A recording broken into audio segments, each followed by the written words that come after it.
నమస్తే, good morning, welcome to our YouTube channel. నేను మీ అల్లం సాయి కృష్ణ. ఈ వీడియోలో హాస్టల్ వెల్ఫేర్ ఆఫీసర్కి సంబంధించిన ఎగ్జామినేషన్ షెడ్యూల్ అనేది విడుదల కావడం జరిగింది. దానికి సంబంధించిన కంప్లీట్ ఇన్ఫర్మేషన్ గురించి డిస్కస్ చేద్దాం. వీడియోలోకి వెళ్ళే కంటే ముందు మొదటిసారిగా మన ఛానల్ని చూస్తున్న వాళ్ళు లేదా మన ఛానల్ ఇప్పటివరకు సబ్స్క్రైబ్ చేయని వాళ్ళు ఎవరైనా ఉంటే సబ్స్క్రైబ్ చేయండి. సో మొత్తం మీదుగా అనుకున్న తేదీలోనే ఎగ్జామినేషన్ నిర్వహించడానికి టీఎస్పీఎస్సీ సిద్ధంగా అవడం అనేది జరిగింది.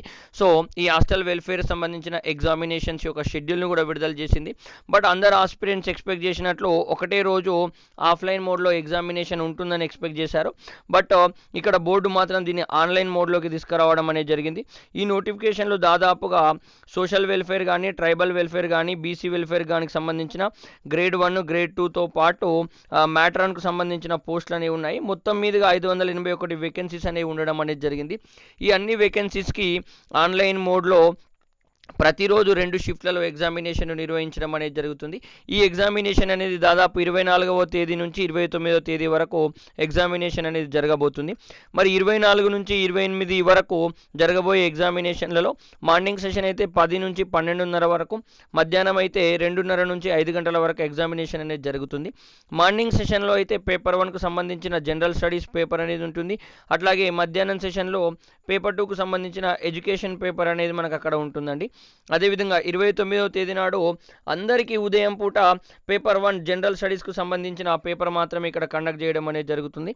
మధ్యాహ్నం సెషన్లో కొంతమందికి బ్యాచిలర్ ఇన్ ఎడ్యుకేషన్ లెవెల్లో ఉన్న ఎడ్యుకేషన్ పేపర్ ఉంది. అట్లాగే కొందరికి డిప్లొమా ఇన్ స్పెషల్ ఎడ్యుకేషన్ వాళ్ళకు ఒక పేపర్ ఉంది, విజువల్ ఇంపైర్మెంట్ వాళ్ళకు ఉంది. అట్లాగే ఇంకొంతమందికి మధ్యాహ్నం సెషన్లో diploma in special education hearing ఇంపైర్మెంట్కు సంబంధించినవి కూడా ఉండడం అనేది జరిగింది. కామన్ వాళ్ళతో పాటు డిజబిలిటీకి సంబంధించిన వాళ్ళ పేపర్ అనేది కూడా ఇక్కడ కండక్ట్ చేయడం అనేది జరుగుతుంది.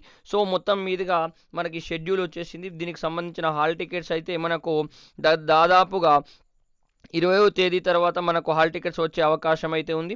ఇందులో కూడా వీళ్ళు ఏం మెన్షన్ చేస్తున్నారంటే హాల్ టికెట్ డౌన్లోడ్ చేసుకున్న తర్వాత అక్కడ ఒక స్పేస్ ఇవ్వడం అనేది జరుగుతుంది. ఆ స్పేస్లో మీ యొక్క రీసెంట్ పాస్ ఫోటోను అక్కడ పెట్టాల్సిన అవసరం అయితే ఉంది. 3 నెలల కంటే ముందు దిగిన ఫోటో అయితే పనికిరాదు. 3 నెలల లోపల ఉన్న ఫోటోను పెట్టించాల్సిన అవసరం అయితే ఉంది. అట్లాగే ఒరిజినల్ ఐడి ప్రూఫ్ను కూడా తీసుకెళ్లాల్సిన అవసరం అయితే ఉందండి. సో 20వ తేదీ నుంచి మనకు హాల్ టికెట్స్ దాదాపు అందుబాటులోకి వస్తాయి. సో ఒక్కసారి డౌన్లోడ్ చేసిన తర్వాత దాని యొక్క ఇన్స్ట్రక్షన్స్ను ఫాలోఅప్ చేస్తే బాగుంటుందండి. సో మొత్తం మీదుగా ఆ ఎగ్జామినేషన్ షెడ్యూల్ అయితే వచ్చేసింది. చాలా రోజుల్లో తర్వాత ఎగ్జామినేషన్ షెడ్యూల్ రావడం జరిగింది. దాదాపు నోటిఫికేషన్ ఇచ్చేసి ఒక 1 ఇయర్ పై టైం అయితే పట్టినట్టు కనబడుతుంది. సో ఎవరైతే దీనిలో సీరియస్గా ప్రిపరేషన్లో ఉన్నారో వాళ్ళందరూ కూడా క్విక్ రివిజన్ చేసేసుకుంటే బాగుంటుందనేది నా యొక్క ఆలోచన అండి. ఇది దీనికి సంబంధించిన కంప్లీట్ ఇన్ఫర్మేషన్. ఇట్లాంటి ముఖ్యమైన అప్డేట్స్ ఎల్లవెల్ల పొందాలంటే మన ఛానల్ని ఫాలో అవ్వండి. వీడియో నచ్చితే లైక్ చేయండి, షేర్ చేయండి. మన ఛానల్ని ఇప్పటివరకు సబ్స్క్రైబ్ చేయని వాళ్ళు ఎవరైనా ఉంటే సబ్స్క్రైబ్ చేయండి. Thank you so much. జై హింద్.